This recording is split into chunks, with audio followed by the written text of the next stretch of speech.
Jesus, face to face. I want to run deep into. Judulnya Filipus di zaman modern. Catatlah, ambil catatan, buka Alkitab. Di Kisah Para Rasul pasal 8 ayat 26 sampai 40. Saya dapatkan sebuah rema bahwa Tuhan akan bangkitkan Filipus baru. Kebetulan nama saya mirip Filip, tapi saya nggak mengkhotbahkan tentang saya. Saya khotbahkan tentang Anda, tentang kalian semuanya. Filipus lama pernah ada, Filipus baru mulai akan bermunculan. Saya percaya Tuhan akan memakai anak-anak muda secara luar biasa untuk kebangunan rohani yang baru grace dari Tuhan. Dan Filipus di zaman modern ini harus belajar dari satu Filipus di Alkitab Kisah Para Rasul pasal 8 ayat 26 bunyinya. Sida-sida dari tanah Ethiopia. Kemudian berkatalah seorang malaikat Tuhan kepada Filipus, katanya, bangunlah dan berangkatlah ke sebelah selatan, menurut jalan yang turun dari Yerusalem ke Gaza. Jalan itu jalan yang sunyi. Lalu berangkatlah Filipus, adalah seorang Ethiopia, seorang sida-sida, pembesar dan kepala perbendaharaan Sri Kandake, ratu negeri Ethiopia yang pergi ke Yerusalem untuk beribadah. Sekarang orang itu sedang dalam perjalanan pulang dan duduk dalam keretanya sambil membaca kitab Nabi Yesaya. Lalu kata Roh kepada Filipus, pergilah ke situ dan dekatilah kereta itu. Filipus segera ke sana dan mendengar sida-sida itu sedang membaca kitab Nabi Yesaya. Kata Filipus, mengertikah Tuhan apa yang Tuhan baca itu? Jawabnya, bagaimana aku dapat mengerti kalau nggak ada yang membimbing aku? Lalu ia meminta Filipus naik dan duduk di sampingnya. Nas yang dibacanya itu berbunyi seperti berikut. Seperti seekor domba ia dibawa ke pembantaian, dan seperti anak domba yang keluh di depan orang yang menggunting bulunya. Demikianlah ia tidak membuka mulutnya. Dalam kehinaannya berlangsunglah hukumannya. Siapakah yang akan menceritakan asal-usulnya? Sebab nyawanya diambil dari bumi. Maka kata sida-sida itu kepada Filipus, aku bertanya kepadamu ya, tentang siapakah Nabi berkata demikian? Tentang dirinya sendiri atau tentang orang lain? Maka mulailah Filipus berbicara dan bertolak dari nas itu, ia memberitakan Injil Yesus kepadanya. Mereka melanjutkan perjalanan mereka dan tiba di suatu tempat yang ada air. Lalu kata sida-sida itu, lihat, di situ ada air. Apakah halangannya jika aku dibaptis? Saud Filipus, jika Tuhan percaya dengan segenap hati, boleh. Jawabnya, aku percaya bahwa Yesus Kristus adalah anak Allah. Lalu orang Ethiopia itu menyuruh menghentikan kereta itu, stop, dan keduanya turun ke dalam air, baik Filipus maupun sida-sida itu, dan Filipus membaptis dia. Dan setelah mereka keluar dari air, Roh Tuhan tiba-tiba melarikan Filipus dan sida-sida itu tidak melihatnya lagi. Ia meneruskan perjalanannya dengan sukacita, tapi ternyata Filipus ada di mana? Bukan, di PCM. Kalian semuanya. Kasih tepuk tangan dulu untuk Tuhan. Filipus baru, Filipus lama di Asdod nih. Tetapi ternyata Filipus ada di Asdod. Ia berjalan melalui daerah itu dan memberitakan Injil di semua kota sampai ia tiba di Kaisaria. Filipus di zaman modern itu kayak apa? Kita baca dulu sekarang penjelasan firman. Kemudian ayat 26 lagi, berkatalah seorang malaikat Tuhan kepada Filipus, katanya, bangunlah dan berangkatlah ke sebelah selatan, menurut jalan yang turun dari Yerusalem ke Gaza. Kalian pernah nonton berita nggak? Gaza sekarang ini tempat perang. Lempar-lemparan batu, Yahudi Palestina, itu daerah bahaya. Palestina yang kurang bahaya itu Bethlehem. Tapi Palestina yang bahaya itu Gaza, the Gaza Strip. CNN selalu menayangkan, BBC juga. Turun dari Yerusalem ke Gaza. Tuhan membawa kita ke jalan yang penuh resiko. Filipus barusan aja ngalami kebangunan rohani, revival besar-besaran di Samaria. Rame tuh, satu kota loh katanya. Tercatat dalam sejarah, di Kisah Rasul pun dituliskan. Itu orang lumpuh berjalan, setan-setan keluar dengan teriakan yang dibaptis tak terhingga. Itu satu kota bersuka cita, one whole city, citywide crusade. Tapi dibawa ke Gaza, sendirian. Jalan itu, jalan yang sunyi. Kita anak-anak AUG, orang-orang muda harus bisa ikut Yesus saat rame dan ikut Yesus saat sepi. Urapan nggak boleh di tengah asiknya rame-rame saja seperti konferensi. Urapan juga harus menyala di tempat sepi. Buat apa kita glowing bersama di tengah-tengah lampu atau pesta, lampu terang benderang, tapi terang itu harus bersinar di gasa atau tempat kegelapan juga. Tuhan yang menuntun kita ke konferensi, Roh Kudus yang sama menuntun kita ke tempat sunyi. Jangan hanya glowing together, belajar untuk tetap ikut arus Roh Kudus setelah memasuki masa afterglow. Justru di afterglow itulah kesempatan kita. Di tempat atau daerah yang sunyi itu. Misalnya orang-orang muda retreat, senang ketemu kawan-kawan. Contohnya suatu akhir pekan, long weekend. Waktu saya dulu sekolah kuliah di Kanada, long weekend senang, selalu ada acara gereja. Karena gereja adalah dunia saya. Kenalan saya sekarang diubahkan setelah bertobat. Dulu orang rusak, sekarang orang gereja. Tapi yang sedih ya, hari Seninnya. Kalau Friday itu yay, thank God it's Friday. Apalagi kalau akhir pekannya panjang, mulai Jumat, biasanya Sabtu liburan. Ini kadang-kadang Jumat sudah libur, ada kalinya Kamis kita biasanya adakan retreat atau acara bersama. Yang nginep apalagi lebih susah untuk berpisah. Wah, kita pergi ke tempat yang agak sedikit terpencil di mana gitu, di pinggiran antara Kanada, Amerika. Wah, senang sekali, rohani. Wah, kerasa rohani banget kalau dilawat Tuhan. Tapi minggu pulang itu gloomy. Afterglow, afterglow. Kayak lampu tuh nyalanya berapa watt, mati itu kan masih ada pudar nyala. Itu sedih, rasanya kok depresi. Aduh, dari banyak orang sama-sama berdoa, diurapi, dilawat Tuhan. Sekarang aku sendirian. Di situ Roh Kudus mulai ajari saya. Philip anakku. Filipus juga. Kamu tahu enggak? Yang membuat tadi pertemuan itu jadi luar biasa meriah. Itu juga karena aku, bukan mereka. Itu karena aku hadir. Nah sekarang kalau debu tanahnya hilang, asal aku ada kan sama meriahnya. Oh iya ya, kita semua ini hanya debu tanah. Gak percaya? Coba gak mandi seminggu. Digosok gini semuanya debu. Jadi kita semuanya debu tanah. Dihembusi Roh Kudus yang membuat kita hidup kan. Karena kita itu dalam Tuhan. Kalau enggak pasti muak. Kita pasti saling menjatuhkan, saling menjerumuskan, saling mengkhianati. Saya pikir lagi ketika kemarin kita konferensi, iya bukan karena tamu-tamu itu jadi meriah. Jumlah juga beda tipis 11-12, artinya sebelum sesudah konferensi ya orang-orang itu ya orang-orang kita. Tapi membuat meriah karena ekspektasi kita ketemu sama Roh Kudus. Dan Roh Kudus bisa ditemui di Gaza, Roh Kudus juga bisa ditemui di tempat suci, sunyi. Jadi saya diajari Tuhan, Philip, kamu harus tetap bergairah ketika glowingnya padam, itu berarti pemakaianku dimulai. Tadi pengurapanku berakhir waktu kamu retreat bersama dengan teman-teman atau waktu konferensi. Sekarang pemakaian dimulai. Oh yes, berubah perspektif saya. My, God wants to use me. Kenapa saya harus sedih? Apalagi kalau kelanjutan kebangunan rohani seperti yang terjadi di visinya Army of God ini. Minggu demi minggu, Tuhan itu selalu menjemput kita ke perkara yang lebih besar dari sebelumnya. Dari kemuliaan pada kemuliaan katanya. Firman Tuhan menuliskan demikian. Saya ngerti Tuhan membawa saya masuk kepada sebuah action. Untuk masuk ke sebuah aksi. Ke Gaza. Dan tempat itu sunyi. Jalan itu begitu sepi. Justru itulah jalan kebangunan rohani. Dari bersama-sama diurapi, sekarang pemakaian Tuhan pribadi lepas pribadi akan semakin nyata.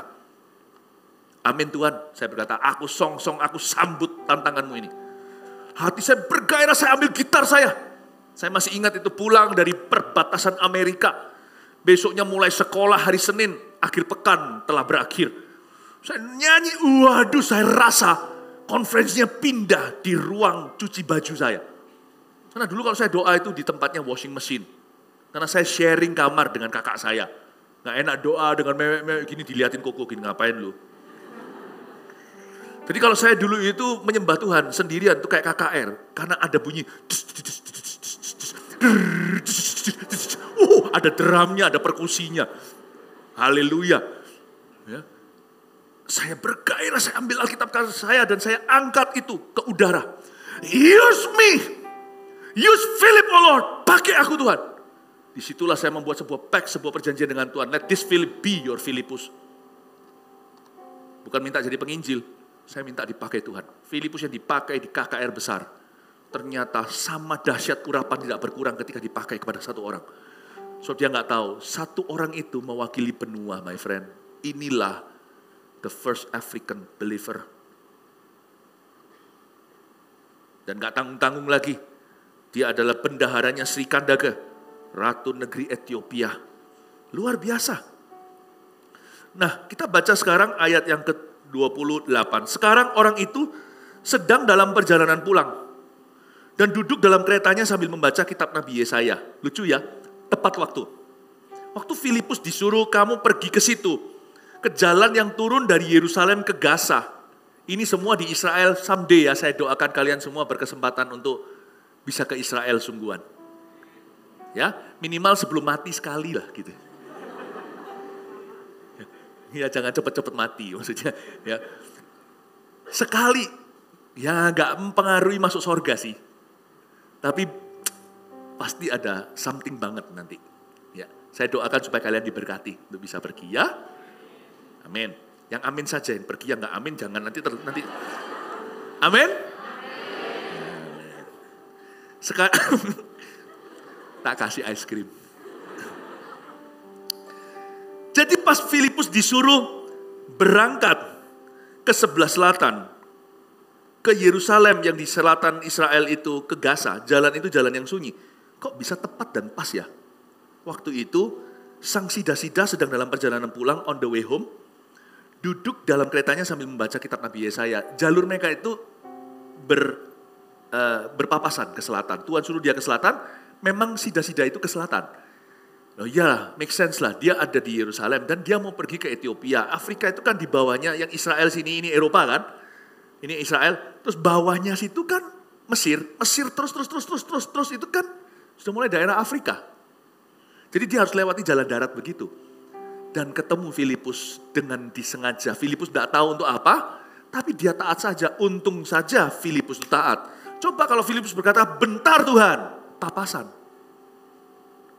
Waktu dia sampai ke sana telat 5 menit, si sida-sida sedang cari WC. Bukan lagi baca Nabi Yesaya.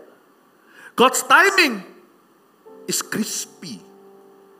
Timing Tuhan itu crispy. Kriuk-kriuk tepat waktu. Timing Tuhan itu telat aja sudah gak indah. Tuhan itu indah pada waktunya bekerjanya. Untung Filipus tidak berkata, apa aku bisa? Waduh, orang yang suka entertain gitu. Tuhan tetap pakai, tapi pemakaian Allah akan kelewatan. Karena waktu orang yang membutuhkan itu, kepada siapa dia diutus itu, ready. Dia nggak siap, dia masih mengasihani diri sendiri. Aku bisa nggak ya, aku nggak bisa nggak ya. Itu kelihatannya kayak rendah hati, itu dosa. Itu namanya mengulur waktu ilahi. Bisa nggak ya aku mimpin, bisa nggak ya aku jadi CGL. Kalau sampai atasannya berkata kamu bisa, bisakan dirimu. Bukan apakah aku bisa. Ya kita gak usah nawar-nawarkan diri. Apalagi kalau kita dipilih, bisakan diri. Gak bisa, masuklah ruang doamu dan minta Tuhan urapi. Gak bisa lagi minta ditumpangi tangan, diuyel-uyel sampai rambutnya kacau sekalian. Bisakan diri. Karena Tuhan punya waktu, jangan pernah kita tawar. Karena sampai si Filipus itu menawar 1 menit aja, mungkin papasan dengan orang ini. Kok bisa tepat ya? Langsung on the dot loh. Top notch on the dot. Langsung gas, kena pas dia sampai mendarat. Jreng di sana itu. Pas lagi baca Yesaya di ayat yang dia bingung. Tapi justru itu ayat emas untuk nunjuk ke Yesus Kristus. You know, timing orang. Ini bukan ayatnya. Timing hatinya, tanya itu ayat. Bukan ayatnya. Loh, ayat selalu ada di sana. Dia mau nanti aja kayak perjalanan sampai ke Ethiopia waktu sudah di Mesir dia baca juga bisa kan, Alkitab di tangan. Tapi hatinya pas bertanya itu detik sekian, di split second itu.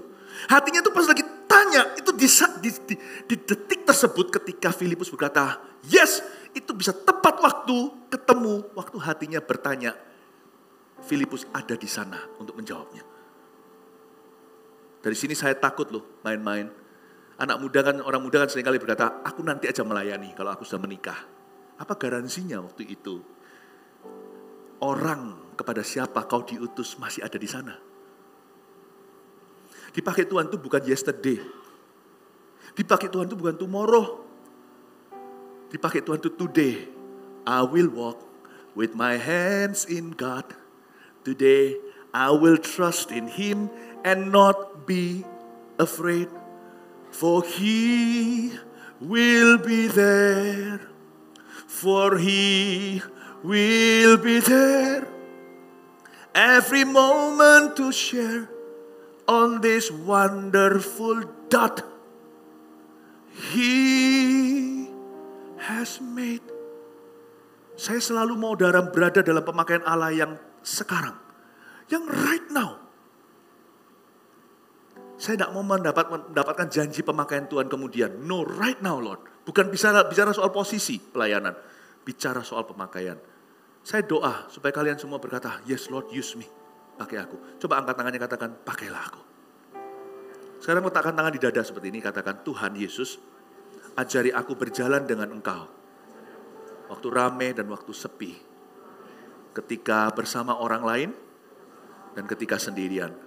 Roh Kudus, ku ingin selalu, nyanyikan ini, bersekutu denganmu, menikmati hadiratmu, biarkan rohmu tinggal dalam hidupku.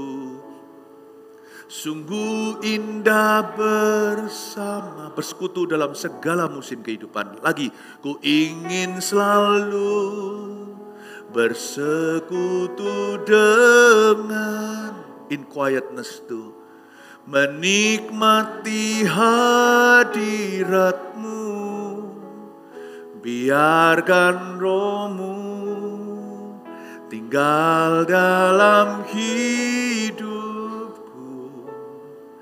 Sungguh indah bersamamu selamanya. Tangan tetap di dada, lihat saya. Gak tahu boleh gak saya ajari ya. Niru boleh lah. Tapi ini gak menggaransi apa-apa. Ini gak nambah kerohanian. Tapi saya punya satu kebiasaan. Kalau saya lagi rasanya mau lari, gak kerasan sendiri sama Tuhan, rasa sepi. Saya gak hanya taruh tangan di dada waktu saya berdoa. Kan gak ada orang yang doa sama saya, jadi gak ada yang tahu kebiasaan saya ini. Saya buka rahasia. 20 tahun lebih ini. 30 tahun sih saya kenal Tuhan. Saya selalu begini. Kalau saya mau lari, gak kerasan sendiri. Kalau saya ragu, apa Tuhan masih sama saya? Tadi rame-rame sih kerasa. Saya elus-elus tangan saya, dada saya dengan tangan saya sendiri. Saya nyanyi ini. Ku ingin selalu bersekutu denganmu, menikmati hadiratmu, biarkan rohmu tinggal dalam hidupku. Sungguh indah bersamamu selamanya. Biasanya langsung kerasan saya, dilepaskan tangannya. Saya bisa rasanya seperti anjing yang mau lari dilus-lus tuannya gitu loh. Meskipun tangan saya sendiri, saya rasakan bahwa aku harus tenang. Aku harus bisa jalan sama Tuhan. Jangan hanya bisa ngeflow sama Roh Kudus, harus belajar walk with the Holy Spirit too. Orang bisa melayani dalam kuasa, tapi nanti waktu sendirian, wah, gak bisa intimate dengan Tuhan. Saya gak mau begitu. Filipus adalah orang yang bisa jalan rame-rame, dia bisa jalan sendirian. I hope you too akan menjadi Filipus yang baru. Kasih tepuk tangan untuk Tuhan Yesus. Lalu kata Roh kepada Filipus ayat 29, pergilah ke situ dan dekatilah kereta itu. Roh Kudus ngomong gini, pergilah ke situ alias go. Tahukah kalian, setiap kali Tuhan bilang go sama kita, berarti seseorang diperintahkan to come. Mujizat itu selalu satu koin bermata dua. Atau ada dua sisinya. Gak pernah Tuhan suruh kita, come, tanpa ada orang yang menjemput kita, yang Tuhan perintahkan, go. Gak pernah Tuhan berkata, tidak baik seorang pria ini sendirian. Kalau bicara soal jodoh, sabar-sabar, nanti akan ada gilirannya bicara tentang itu.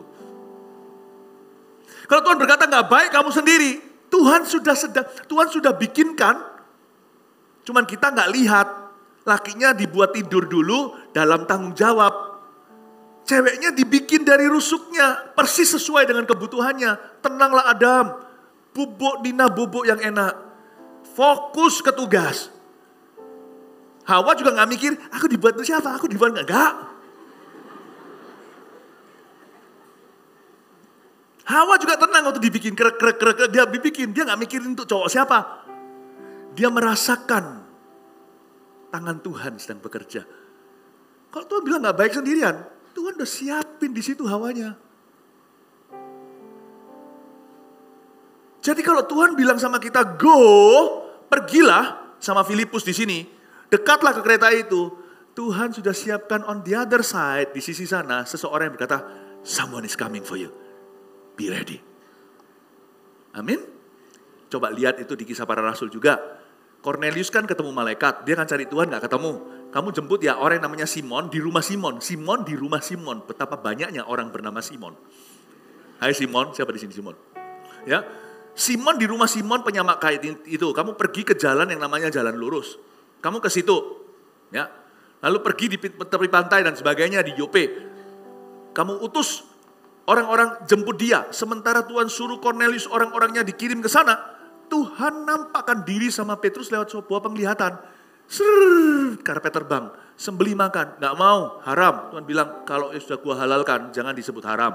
Tuhan lagi siapkan hatinya untuk terima non-Yahudi. 3 kali Petrus lapar, ting tong, bunyi. Orangnya Cornelius datang. Whoever God sends with this command, go. God will command on the other hand, someone to come. Kalau Tuhan suruh kita hari ini buka CG, Tuhan sudah sediakan anggotanya. Mana Tuhan gak ada? Tuh orang-orang berdosa. Nanti kalian akan lihat Saulus berubah menjadi Paulus. Lihat pelayanan kalian. Kalau Tuhan bilang, oh sebentar lagi ibadah 2. Oh, kita gak usah targetkan angka. Kita tangkap aja isi hati Allah. Kalian akan lihat, setiap kali dibuka buli, di situ ada minyak. My God is not always fair. Kalau fair itu menurut manusia. My God is just. Dia itu adil. Dia selalu menyediakan yang dia perintahkan. He enables what he commands. He provides what he demands. Itu kalau diterusin cepetin itu kayak ngerap. Betul-betul ngeremah. Rhyming. Whatever God does always matches with a miracle.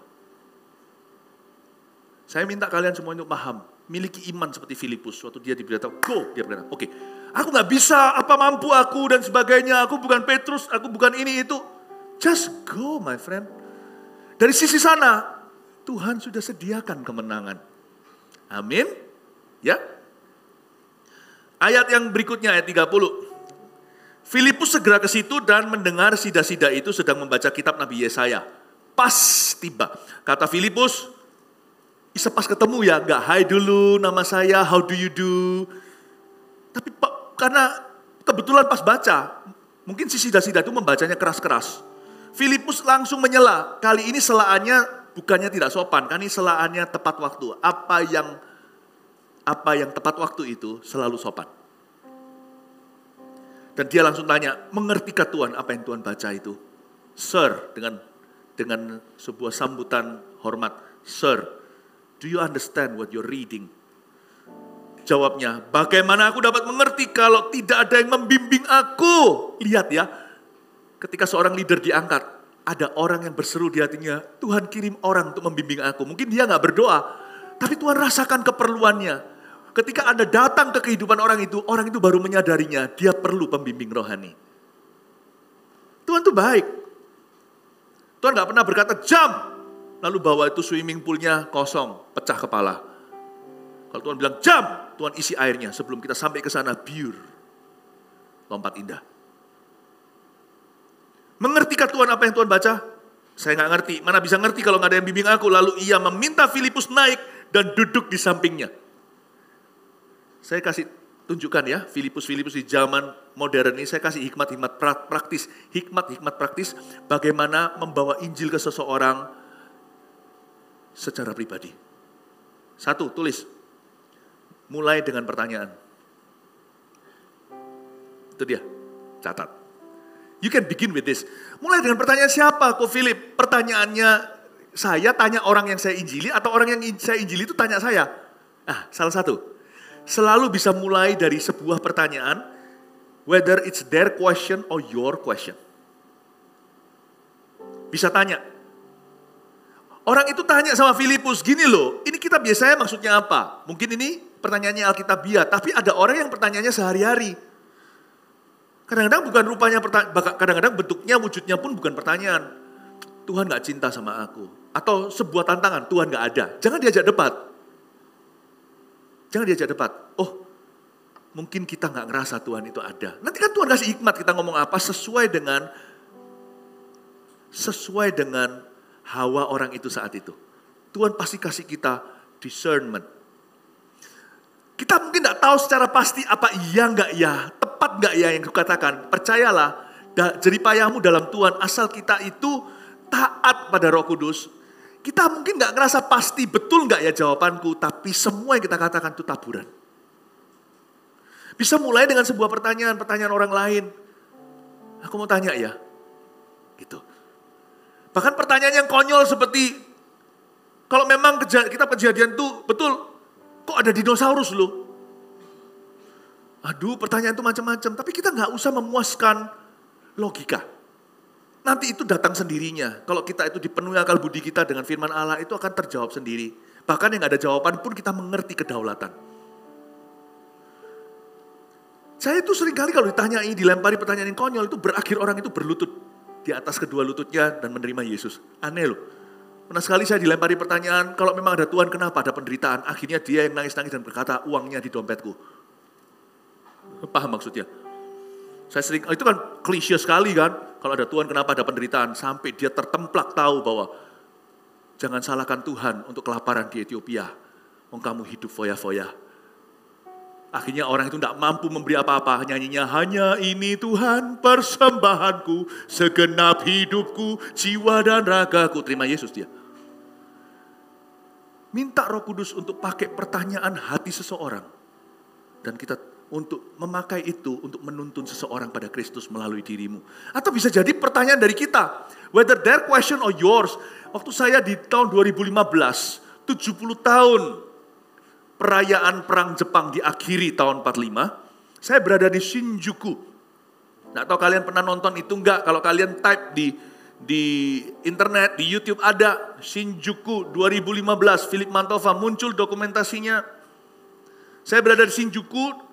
Di perempatan jalan, lampu merah itu jalan besar antara Shinjuku dan Shibuya, di sebelahnya MRT.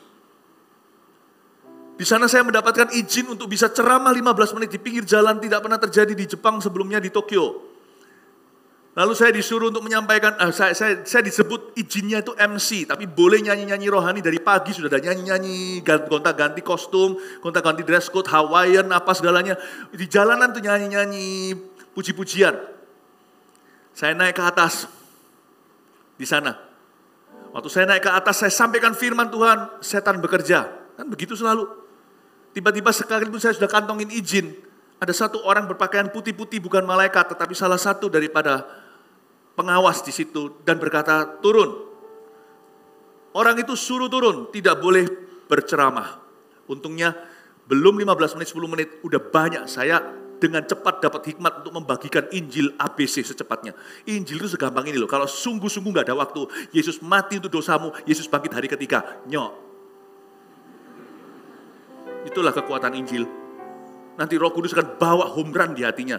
10 menit saya bisa jelaskan bahwa jangan menyembah matahari. Don't worship the sun, S-U-N, but worship the sun behind the sun. The Son of God, anak Allah.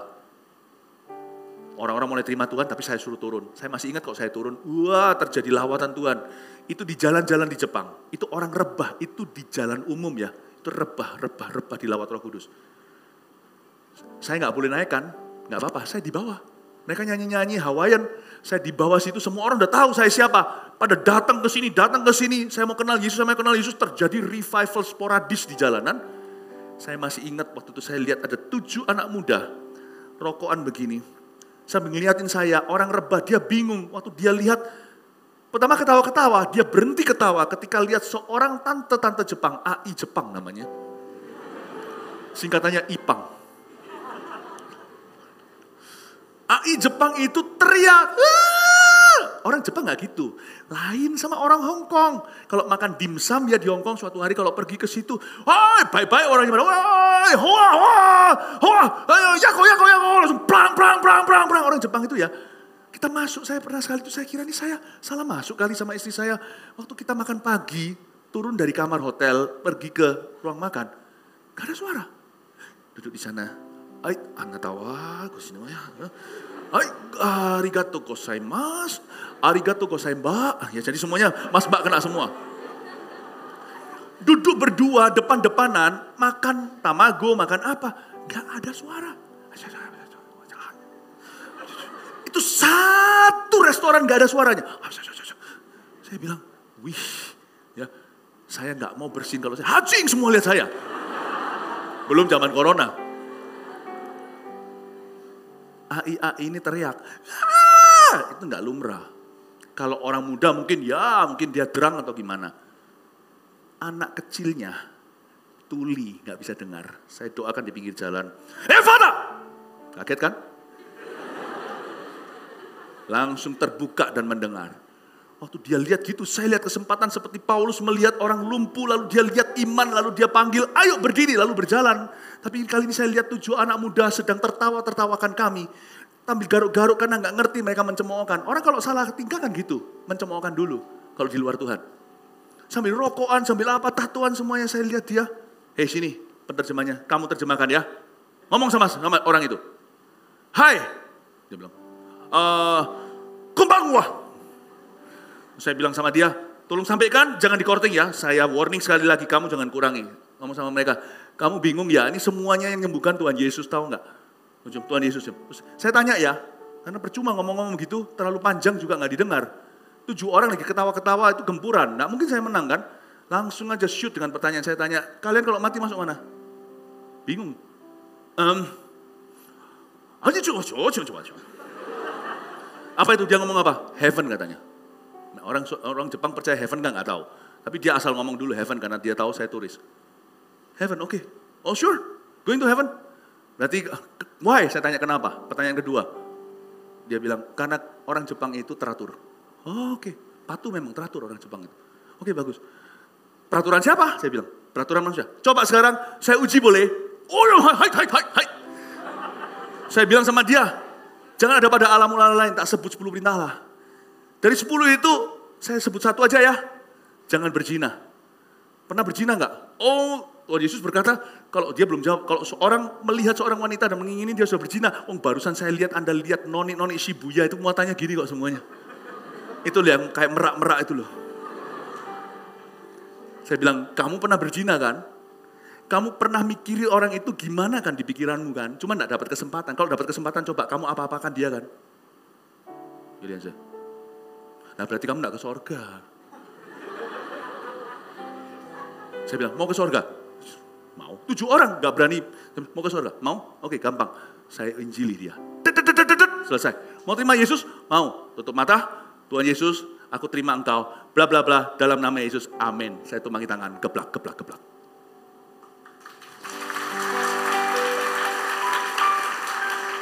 You start with the question. Bisa tanya. Larry King, CNN yang sudah pensiun itu, legendaris berkata, a man's intelligence could be measured by the questions he throws. Kepandaian seseorang terletak bukan pada jawaban yang dia berikan, tapi pada pertanyaan yang dia lemparkan. You ask. You answer. Nggak harus Anda nobatkan hari itu semua butuh Roh Kudus. Tapi paling tidak, Anda berani mencoba. Amin? Mulai dengan pertanyaan. Lanjut, ayat yang ke-32. Nas yang dibacanya itu berbunyi seperti berikut. Garis bawahi, nas yang dibacanya itu berbunyi seperti berikut. Seperti seekor domba ia dibawa ke pembantaian. Dan seperti anak domba yang keluh di depan orang yang menggunting bulunya. Demikianlah ia tidak membuka mulutnya. Dan sebagainya. Nomor 2 tulis. Pakai ayat firman. Penting hafalkan berapa ayat-ayat yang berguna untuk penginjilan. Ya, penting sekali. Pakai ayat-ayat firman, belajar dari Billy Graham. Billy Graham itu khotbahnya biasa loh coba. Tapi dia disebut sebagai evangelis atau hamba Tuhan semiliar umat. Sudah meninggal, sudah bersama dengan Tuhan Yesus. Setia, tidak ada skandal. Gak jatuh sama sekali. Coba lihat rahasianya. His preaching is simply this. The Bible says. Orang mau ketawa kayak Bible itu kuno, jadul, gak relevan, terserah. God hasn't promised. Tuhan tidak pernah berjanji memberkati perkataanmu. Dia berjanji memberkati perkataannya. Seiota pun tidak terjadi atau kejadian kalau itu firman Tuhan. Kalau firman kita, Tuhan gak akan sertai. Makanya itu penting sekali kita selalu pakai the Bible says. Orang mau ketawa kayak lihat nanti lakon menang belakang. Orang itu nanti jadi pasienmu suatu hari. Bisa konseling gak? Apa yang keluar dari mulut Allah, firman Tuhan yang keluar tidak akan kembali sia-sia. Jadi kita harus yakin sama produk kita sendiri. Roma 1 ayat 16. Karena aku punya keyakinan yang kokoh akan Injil. Injil itu kekuatan Allah. Injil itu menyelamatkan dan menuntun orang pada iman. Dari iman kepada iman. Dalam bahasa Inggrisnya, I am convinced of the gospel. Kata convinced itu aku terbeli sudah. Hatiku itu sudah miliknya Injil. Aku tahu itu. It's true. I'm convinced, ada ayatnya lagi dalam bahasa Inggris yang lain, versinya berbunyi begini. I am not ashamed of the gospel. Sampai hari ini loh, saya punya satu kas ini boleh kalian tiru gak apa-apa. Karena kan kita panggilannya harus jadi teladan. Saya tetap pakai buku Alkitab ini. Hubungan saya dengan Alkitab jadul. I'm always with the Bible. What I preach, saya tantang kalian paling tidak tarik mundur 5 tahun khotbah saya. Cari semuanya. I only preach the Bible. And the Bible only. Saya bukan pakai Alkitab untuk meneguhkan. Bukan. Alkitab saya eksposisi. Saya jabarkan. Bum, jemaat. Bukan karena saya. Kita hanya taat menyampaikan firman. Kenapa 1 miliar manusia? Billy Graham. The Bible says. The Bible says. Alkitab berkata, the Bible says. The Bible says. Ngomong sama orang juga Alkitab berkata, lu Alkitab melulu. Gak apa-apa bro, tapi aku tahu Alkitab it's true. Pikiran bisa berubah. 10 tahun lalu kamu gak pikir gini. 10 tahun depan aku yakin pikiranmu pun akan ganti. Tapi Alkitabku gak pernah berubah. Langsung skakmat. Oke. Paling tidak urusannya akhirnya terakhir dia hanya berkata, aku belum mau percaya. Ya sudah, tapi itu sudah menjadi kuasa. Pakai ayat firman. Jangan, kayaknya ada di Alkitab bunyinya begini. Lah ini mau jualan sesuatu gak ngerti produknya itu gimana? Amin. 3. Sudah tadi ayat 35. Maka mulailah Filipus berbicara dan bertolak dari nas itu. Ia memberitakan Injil Yesus kepadanya. Jadi bertolak dari nas. Ia memberitakan apa? Injil Yesus. Nomor 3. Arahkan pada Yesus. Arahkan pada Yesus. Apa-apa Yesus. Ingat loh ya. Jesus saves. Ya. Tono doesn't save. Indra doesn't save. Oke. Kevin doesn't save. Philip doesn't save. Jesus saves. Kalau kita mau lihat orang berakhir pada keselamatan. Jesus melulu. Kesaksian kita itu secukupnya. Hanya untuk menunjukkan ke Yesusnya. Berlebihan itu sudah over. Too much of a good thing is not a good thing. Terlalu banyak juga gak bagus. Kalau enggak kita masuk ke dalam sindrom tentang diri kita melulu. Nanti yang kita banggakan adalah kerusakan kita dulu. Darinya mau cerita tentang Yesus. Bicara tentang hidup kelamnya. Dulu dia dibela diri gimana. Wah malah masuk. Yang dimuliakan bukan Yesus tapi MMA. Yang dimuliakan bukan Yesus akhirnya taekwondo. No, secukupnya itu mengarahkan orang pada Yesus. Aku dulu buta, sekarang melihat, hilang kembali. Cukup bumbunya, kelebihan manis itu enak. Kalau kemanisan itu muak. Asin itu enak, keasinan bludrek. Saya suka coklat itu yang ada pahit-pahitnya. Kopi juga. Kepahitan. Nggak enak diminum atau dimakan. Not too much about you please. You are only the bumbu. Kita hanya bumbunya. Secukupnya tambah flavor. But Jesus itu intinya. Coba kalau kita baca ya, nasnya bicara gimana, ayat 32 sekali lagi. Nas yang dibacanya itu berbunyi sebagai berikut. Nggak perlu jadi pengkhotbah yang hebat sih. Seperti seekor domba, ia dibawa ke pembantaian. Wah, nggak usah dieksposisi. Pembantaian itu gimana, cari dulu bahasa Ibrani, Yunaninya, atau cari konteksnya zaman Yesus. Nggak usahlah, nggak semua orang semahir itu. Seperti seekor domba, ia dibawa ke pembantaian. Dan seperti anak domba yang keluh di depan orang yang menggunting bulunya. Gampang kan, itu bicara tentang Yesus. Itu bicara tentang pengorbanan. Domba itu bukan hewan, domba ini bicara tentang Tuhan. Kenapa dia dibunuh? Ya kalau nggak dibunuh, you yang dibunuh. Kalau nggak disiksa, you yang disiksa. Berarti kalau Yesus disiksa gitu kan neraka ada. Kalau enggak kan konyol, ngapain mati kayak gitu? Ternyata ada jalan lain. Oh gitu ya, demikianlah ia tidak membuka mulutnya. Domba yang nggak buka mulutnya, ini manusia, ini bicara tentang Tuhan. Gampang loh, baca ayat apapun dari Kejadian sampai Wahyu, Yesus. Saya baca imamat tentang penyembelian dombanya gini, harus suci, tidak bercacat celah. Ya kan, tangan imam harus taruh di kepalanya, baru dia dipotong lehernya. Lalu habis itu gini gitu, saya lihat semuanya Yesus. Keluh, dosa kita ditimpa ke dia. Jesus. You want to be blessed, your ministry to be blessed. Kalian mau lihat mujizat, gampang, Jesus. It's Jesus' name, you're not your name. It's Jesus' name. Dia harus makin bertambah, ku harus makin berkurang. Nama Yesus saja disembah, ku di baris paling belakang. Wah, ini yang overflow senang. Bila Yesus ditinggikan dan salibnya ditegakkan. Ingat lagi, bila Yesus ditinggikan. Ini kuncinya cuma satu, Master Key. Dan salibnya ditegakkan.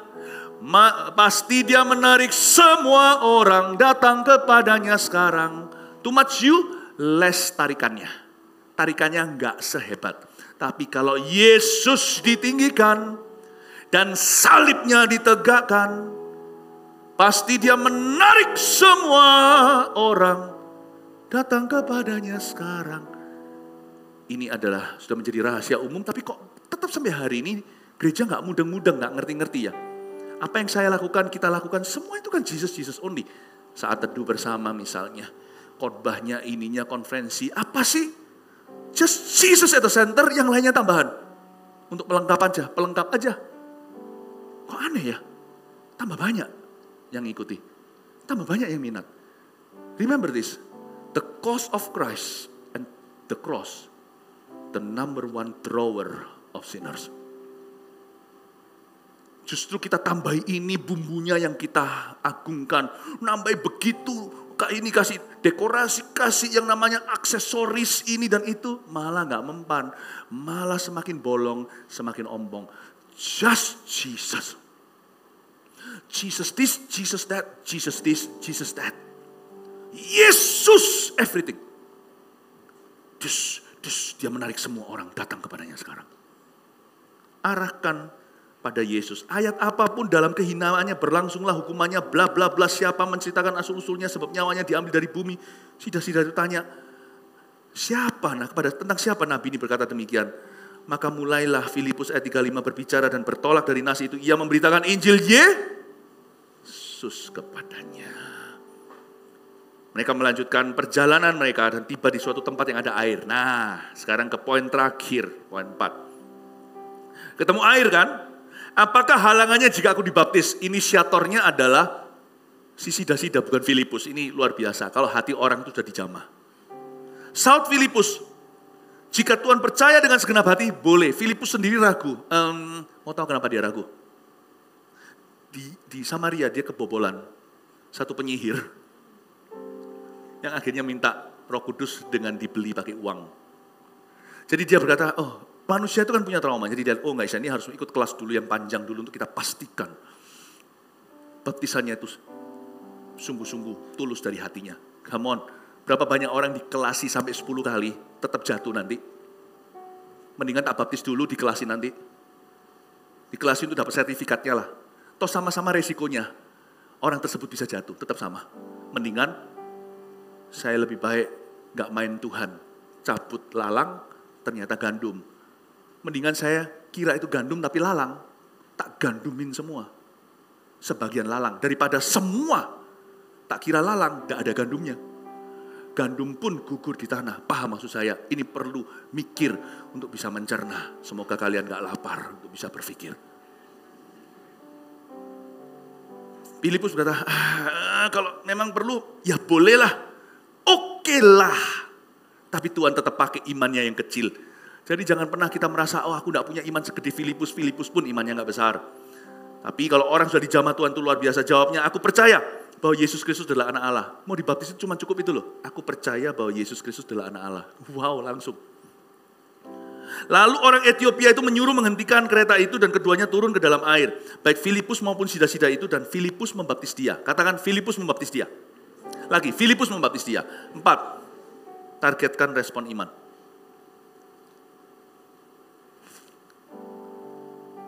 Jangan cuma begini ya. Misalnya ini ilustrasi yang buruk ya. Tapi paling tidak bisa membuka mata kita. Kita tuh menggebu-gebu. Saya mau jual obat ya ke Pak Chandra ya. Oh ya, permisi Pak, saya ini dari farmasi ini. Saya mau tawarkan obat ini. Wah seneng, wah heboh dia di depan. Heboh, Pak Chandranya dari nggak mau jadi mau. Dan kata, oke, wow, mau Pak ya, mau ya. Ada suka produk saya ya? Iya ya, mau ya. Oke, yes, pergi. Bodoh nggak? Jangan yes. Jangan berhenti di shake hand. Sampai close the deal. Paham maksud saya? Targetkan respon iman. Filipus nggak lepaskan sampai dia dibaptis baru Tuhan angkat. Lihat, Tuhan punya keputusan ngangkat Filipus. Bukan waktu dia terima Yesus. Tuhan itu kan ambil Filipus dengan ajaib. Ini satu hamba Tuhan ini pernah ngalami teleportasi. Langsung diambil gitu aja. Ini luar biasa, kok bisa? Tapi Tuhan gak ngambilnya, terima Yesus, yes, bluk, hilang. Baptis itu pun gak pada waktu mau dimasukkan hilang, nanti cemplung siapa yang tangkap? Dia sudah diangkat waktu dia keluar dari air, baca itu. Filipus hilang. Langsung ada di Asdod. Tuhan itu tahu tepat kapan hengkangkan hambanya. Bukan karena pergi, tapi kapan telah termateraikan. Ingatlah, targetkan respon iman. Saya dari dulu ajarkan gak pernah berubah. Sampai hari ini menjadi filosofi ministry saya. Dan sampai sekarang sudah menjadi, gak disadari oleh gereja kita, sudah menjadi DNA. Dahulu kala waktu saya pimpin anak-anak muda di tahun 2000, kami menyebutnya mutiara. Mutiara itu ada beberapa. Saya selalu gini loh, baptis selam, baptis Roh Kudus, CG dan ibadah. Saya targetkan itu. Tambah-tambahi sama Filipus. Karena sida-sida ini gak bisa diajak CG, dia dari Ethiopia. Waktu itu belum ada Zoom. Jadi berhenti sampai baptis. Itu pun belum kepenuhan Roh Kudus. Buktinya nanti loh di Samaria pun Petrus dan Yohanes perlu datang dan terjadi kepenuhan. Jadi saya tambahkanlah pengalaman di Samaria, tak tambahkan di sini bukan mendahului firman. Tapi CG ibadah, orang ini gak ke Ethiopia. Sekarang gereja kita di mana-mana harus kita bimbing. Karena amanat agung berkata jadikan murid, bukan hanya mereka terima Yesus. Karena itu saya selalu punya mutiara untuk anak-anak muda. Respon iman itu terdiri dari sebagai berikut. Baptis selam, baptis Roh Kudus. Dan itulah sebabnya sekarang di gereja kita, kalau yang ngerti loh ya dan nangkap, spiritnya sama, pasti gak puas sampai mereka cemplung ke air. Tidak sedikit loh. Orang-orang yang dibaptiskan mengalami baptisan Roh Kudus dengan tanda berbahasa roh itu pada saat mereka sebelum dibaptis atau di kolam baptisan atau sesudah keluar dari sana. 2 in 1. Karena sekarang zaman edan. Jangan tunggu sampai next lagi kapan Pentakosta. Orang kalau bisa kepenuhan belajar dari kata-kata Musa waktu diprotes keras. 70 tua-tua, 2 di rumah, 68 kepenuhan di kemah. Yosua yang gak ngerti anak muda itu berkata, hentikan Om Musa. Musa toleh dia dan berkata, andai semua orang kepenuhan. Buktinya bangsa Israel gampang kesetanan. Lembu emas dan sebagainya. Andai semua orang waktu masuk ke kolam baptisan, seperti Cornelius bahkan, Sebelum dibaptis gara-gara dia penuh Roh Kudus dulu. Petrus dan teman-teman Yahudi semuanya tercengang. Petrus belum selesai khotbah. Sampai mereka tidak bisa lagi menghalangi ide itu agar segera membaptiskan orang-orang tak bersunat ini. Mereka udah dapat Roh Kudus seperti kami kok waktu Pentakosta. Apalagi halangannya? Baptiskan, berarti Tuhan sudah menerima mereka. Jangan panggil haram apa yang sudah kuhalalkan. Sekarang itu waktunya. Dunia semakin jahat. Kalau saya bisa orang cuma baptis gitu aja saya puas. Kalau saya bisa 2 kali lipat itu. Saya orang belum baptis, dapatkan yang lebih baik lagi. Aku membaptismu dengan air, tapi dia yang datang sesudah aku membuka tali sandalnya pun aku gak layak. Dia membaptiskanmu dengan Roh Kudus dan dengan api. Kalau bisa, dia keluar. Gak cuma basah dalamnya penuh dengan Roh Kudus sekaligus. Tak ajak CG sama saya. Ayo CG, ayo bertumbuh. Ngapain kita cipta follower? Dunia ini butuh leader, dunia ini butuh pemenang manusia kok penjala orang. Tak aja ibadah. Targetkan respon iman. Tak cerita satu hal lagi ya tentang rebah. Kita gak usah cari manifestasi, tapi rebah itu berguna di situasi tertentu. Saya pernah nginjili orang yang bukan, gak kenal Tuhan sama sekali, bukan berarti gak tahu Yesus ya, tapi anti Yesus malahan. Saya injilin. Mana sekali. Ini orang menentang. Ini saya sebut sebagai penginjilan tipe D. Tipe yang sulit sekali, tipe yang dablek, gak bisa. Saya injil gak bisa. Suatu hari dia bisa kan saya curiga. Dan bisanya gampang lagi. Saya bilang, Yesus gini-gini saya coba lagi. Ya oke, saya mau terima. Loh, saya jadi ragu.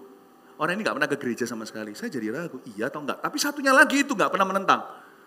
Baru ketemu langsung iya. Nah, saya juga pikir, sedalam apa Injil masuk? Mana saya tahu. Tandanya apa? Saya gak bisa masuk ke hatinya. Lalu saya kepada yang terlalu muda ini, saya akhirnya takut-takuti dia. Jangan contoh saya, kurang bagus ini evangelis. Saya bilang sama dia, kamu sungguh mau terima Yesus. Susah loh nanti, habis itu kamu dikucilkan loh. Kamu pasti mau terima Yesus. Saya punya teman ya dulu ya, terima Tuhan. Bukan teman sih, saya tahu cerita. Orang mau terima Yesus, digebukin sekampungnya. Kepalanya itu diantem meja. Ini kejadian sungguhan. Dia lihatin saya, setelah saya ngomong Injil, saya bagikan 5 menit, dia terima. 15 menit kemudiannya saya takut-takuti dia. Lalu setelah itu dia sela saya. Ini kayak sida-sidanya yang mau dibaptis. Permisi Pak, saya ini mau terima juru selamat, kok Bapak halangi? Waduh, saya tertemplak. Tapi dasar saya ini penginjil yang juga kurang percaya. Susah percaya yang ginian. Akhirnya saya berdoa minta tanda sama Tuhan. Aku minta mutiara +1. Mutiara +1 berlian. Saya minta supaya dia itu nanti ke gereja semuanya sudah so pastilah ya, itu follow up. Tapi saya minta dia dibaptis selam dan baptis Roh Kudus, ya. Tapi sebelum baptis Roh Kudus saya minta 1 tanda lagi deh Tuhan. Supaya saya pasti waktu mendoakan. Supaya jangan sampai saya ini terjebak ke sesuatu. Belum ngomong apa. Saya berkata, Tuhan Yesus, brek rebah. Yang susah tadi, yang terlalu gampang juga. Brek. 3 orang. Di ruang tamu kami. Saya berkata, ini orang gak pernah ke gereja sama sekali, mana tahu rebah. Kalau sudah pernah ke gereja kan tahu, rebah tuh gecernya dulu. Cakep.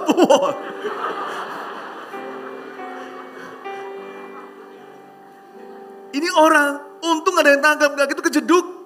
Dia rebahnya itu juga gak saling tahu. Nangis, blek, rebah. Saya bilang, Tuhan bilang, kamu minta tanda apa lagi? Bukankah ini adalah sign? Orang yang tidak pernah ke gereja dan mengalami yang kamu alami dan teman-temanmu alami di dalam gereja. Nggak lama setelah itu berbahasa lidah. Lalu dibaptisnya hari Minggu nantinya. Waktu itu kita baptis di gereja Mawar Sharon juga. Dengar ya, saya bukan tipe Filipus yang terima Yesus, hilang, teleportasi. No, tunggu dulu Tuhan. Tak kelarkan orang ini, kuserahkan ke tangan yang tepat. Kalau bukan aku sendiri cekilnya, kuserahkan ke tangan yang tepat. Dan setelah itu, teleportasi aku ke Asdod. Maksudnya ke tugas berikutnya. 1, 2, 3, 4. Lihat. 1. Apa tadi? Ya semua berdiri ke? Berdiri semua. Mulai dengan pertanyaan. 2. Pakai ayat firman. 3. Arahkan pada Yesus. 4. Targetkan respon iman. Haleluya. Nyanyikan. Puji Tuhan. Kasih tepuk tangan untuk Tuhan Yesus dulu.